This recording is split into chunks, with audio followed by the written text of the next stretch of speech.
Halo, this is Insomnia. Kami ada di belakangmu.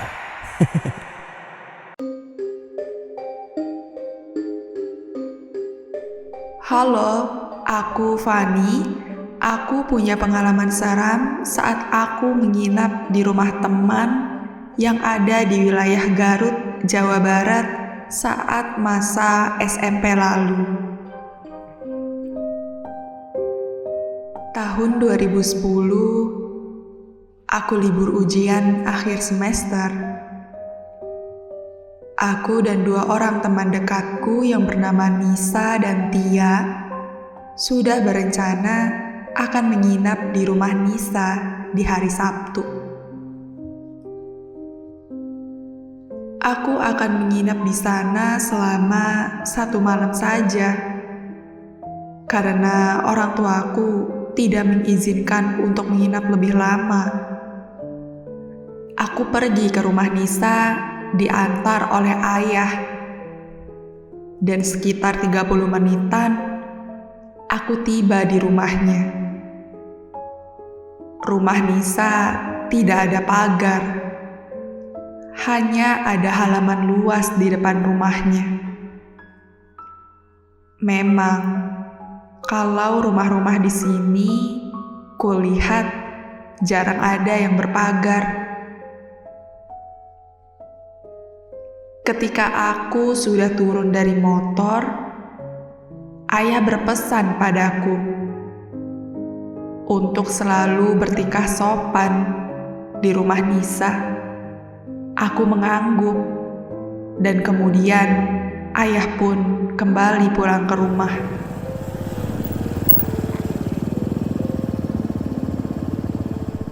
Aku lalu melihat ke rumah temanku ini.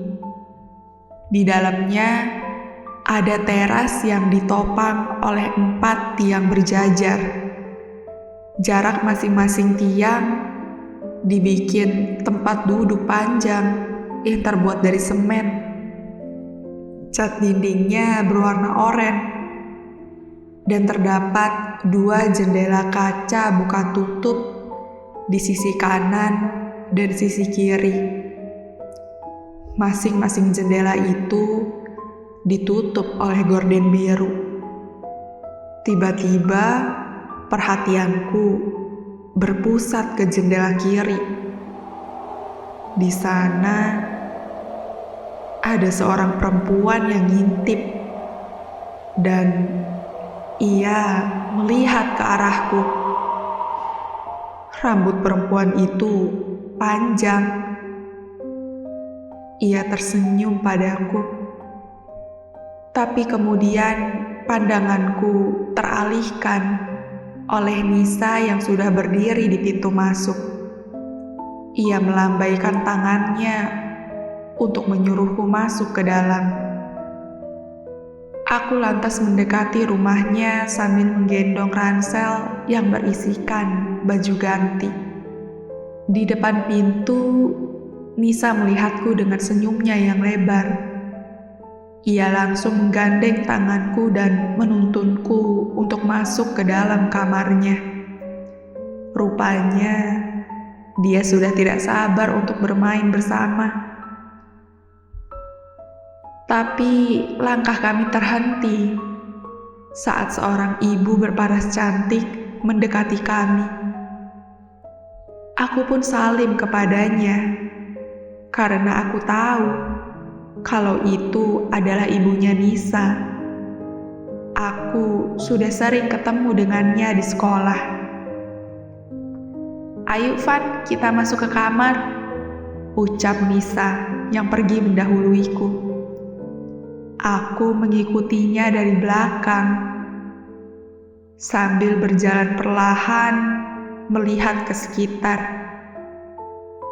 Di dinding rumah Nisa, banyak foto-foto hitam putih yang terpajang. Foto-foto orang yang memakai belangkon dan kain kembat. Dari semua foto yang terpajang, gak ada satupun foto Nisa di sana. Sampai di dalam kamar, ternyata di sana sudah ada Tia. Aku kemudian meletakkan ransel, dan kami pun pergi bermain karet di luar. Kami bertiga bahkan main sama tetangga-tetangga Nisa.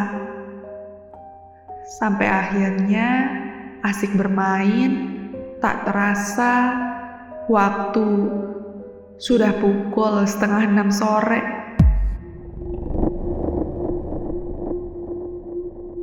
Langit sudah mulai gelap. Anak-anak yang lain juga udah pada pulang. "Pulang yuk, udah mau maghrib," ucap Nisa sembari membereskan karetnya. "Jajan ke warung dulu yuk, Nis." Tenggorokanku kering sekali. Tia mengangguk setuju padaku. Ia langsung menggandengku menuju warung yang ada di ujung jalan. "Ayo Nis, jajan," ujarku sambil melihatnya. Wajah Nisa terlihat cemas sebelum akhirnya ia ikut ke warung dengan kami.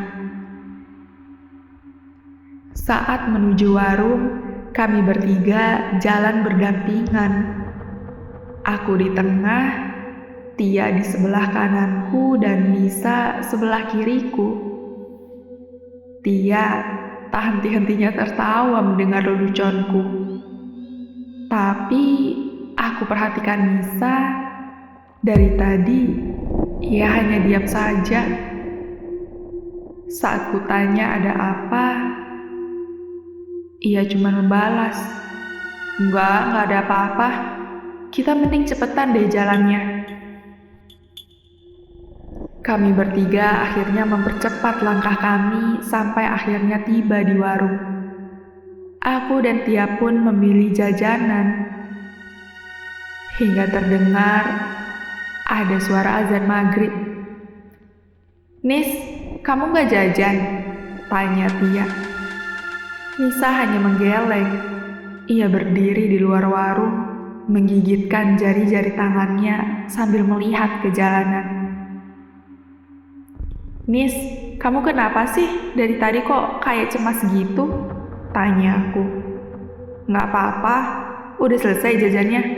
Yaudah yuk, buruan pulang," ujarnya panik. Kami pun bergegas menuju rumah Nisa. Langit sudah terlihat gelap dan mulai sepi. Jalan dari warung menuju rumah Nisa cuma jalan lurus. Saat aku lihat ke depan, ada sebuah pohon besar di tepi jalan. Pohon itu terlihat seram sekali, sampai-sampai aku nggak berani memandang ke depan kalau lagi jalan. Kalian dengar kayak ada yang manggil gak? Tanya Tia. Aku dan Nisa diam tidak merespon. Padahal aku juga dengar kalau ada suara yang memanggil kami. Tia mulai celingak-celinguk, sedangkan aku dan Nisa hanya menunduk ke bawah. Entah kenapa saat aku melihat Nisa, ia seakan juga mendengar suara itu. Ketika kami jalan tepat di bawah pohon, suara itu benar-benar persis di atasku. Saat aku lihat ke atas, tiba-tiba ada sosok hitam besar yang menggelantung di pohon. Sontak aku langsung berteriak dan lari meninggalkan mereka. Sesampainya di rumah, Nisa dan Tia bertanya-tanya padaku. Namun, aku hanya diam, tidak mau cerita apapun.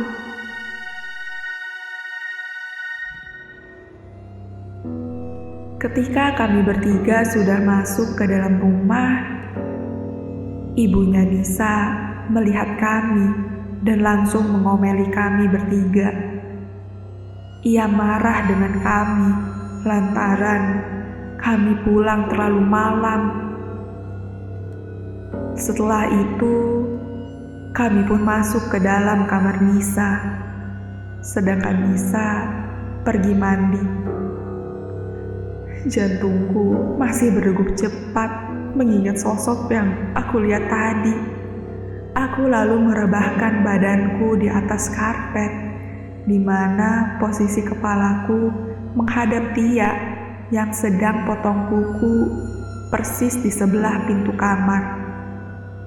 Ia terlihat fokus memotong kukunya sambil bersiul. Suara siulannya seperti pernah ku dengar di suatu tempat. Dan saat aku melihat dia, ekor mataku melihat ada seorang perempuan yang lewat di pintu. Perempuan itu memakai gaun putih berambut panjang. Wajahnya menengok ke arahku sambil tersenyum lebar, dan badannya terus berjalan lurus sampai tak terlihat. Aku sontak bangun dan langsung menutup mata. Nafasku terengah-engah, jantungku berdegup cepat. Sosok yang tadi lewat benar-benar jelas terlihat. Kenapa, Van? Tanya Tia kaget. Itu tuh di sana, tadi ada yang lewat, ucapku ketakutan. Ketika Fanny melihat ke arah pintu, muncullah seorang nenek-nenek berambut putih. Tubuhnya bungkuk dan ia berjalan pakai tongkat. Ia tiba-tiba datang memarahi kami dengan bahasa Sundanya. Siapa yang tadi bersiul? Kami berdua kaget dengan kehadiran nenek itu. Perasaan dari tadi kami gak lihat ada dia di rumah ini. Saya, Nek, ucap Tia pelan. Nenek itu langsung memukulkan tongkatnya ke lantai dan bilang, "Shh, gak boleh bersiul-siul malam-malam gini, Pak Mali." Ia kemudian pergi begitu saja. Kami berdua langsung bertatap-tatapan ketakutan. Ya ampun, neneknya Nisa galak banget. Ketika Nisa sudah ada di kamar, kami semua bercerita tentang pamali yang dikatakan oleh neneknya Nisa tadi. Tia bilang kalau dirinya dibesarkan oleh keluarga yang religius, yang mana ia tidak percaya dengan mitos-mitos pamali itu. Emang kenapa sih kalau bersiul malam hari? Tanya Tia. Nisa melihatku takut sebelum akhirnya ia bilang, katanya itu tanda untuk memanggil makhluk gaib. Seketika suasana menjadi hening.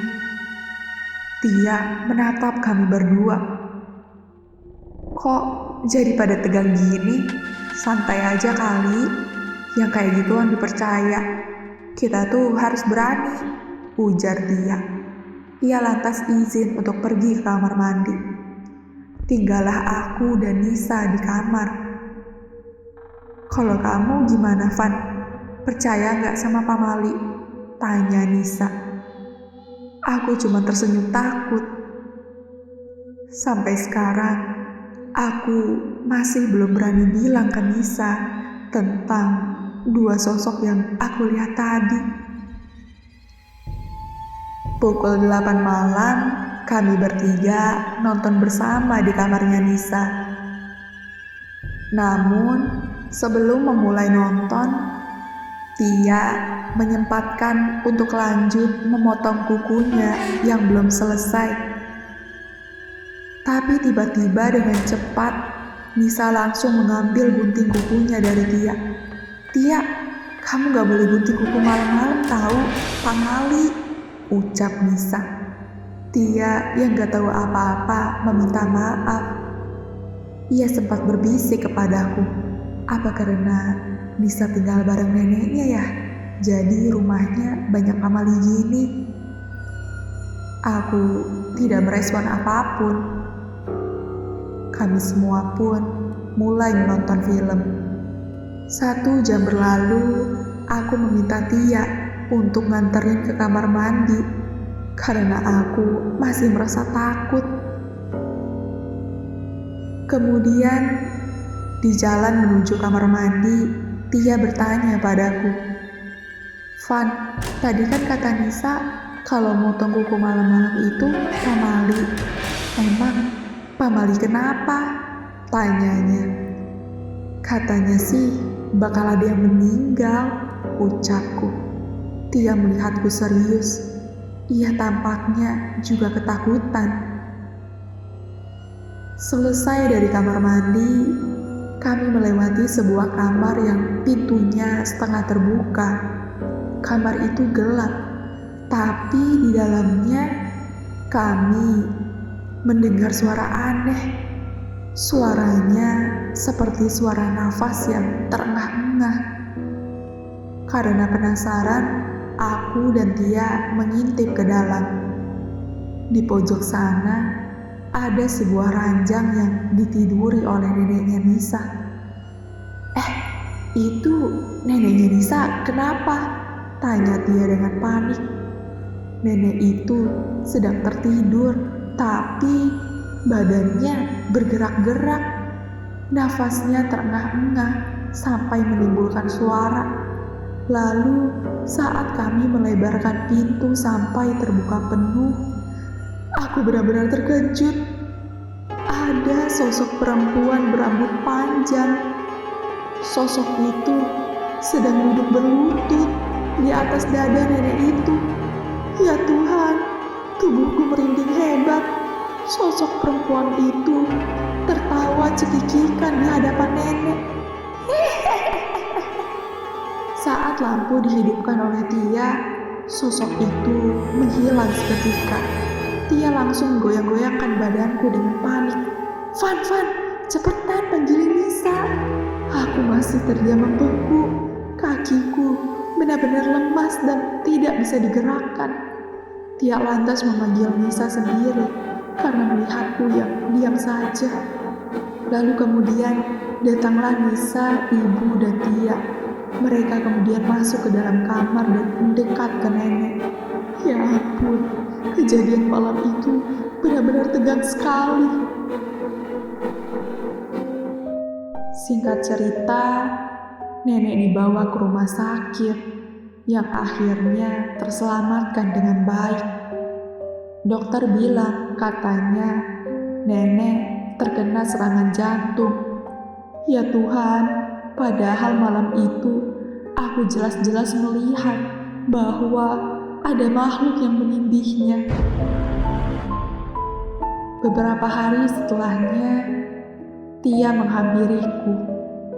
Raut wajahnya terlihat ketakutan sebelum akhirnya ia berani cerita. Van, tahu gak sih, sebelum aku masuk ke rumah Nisa, aku ngeliat ada sosok wanita yang nongol di jendela. Aku kaget mendengar Tia yang juga melihat sosok wanita itu. Dari situ, aku memberanikan diri untuk menceritakan semua hal yang aku lihat padanya. Dan Tia benar-benar terkejut padaku. Ya Tuhan, apakah kejadian yang menimpa nenek Nisa itu adalah hasil perbuatan pamali yang dilakukan oleh Tia?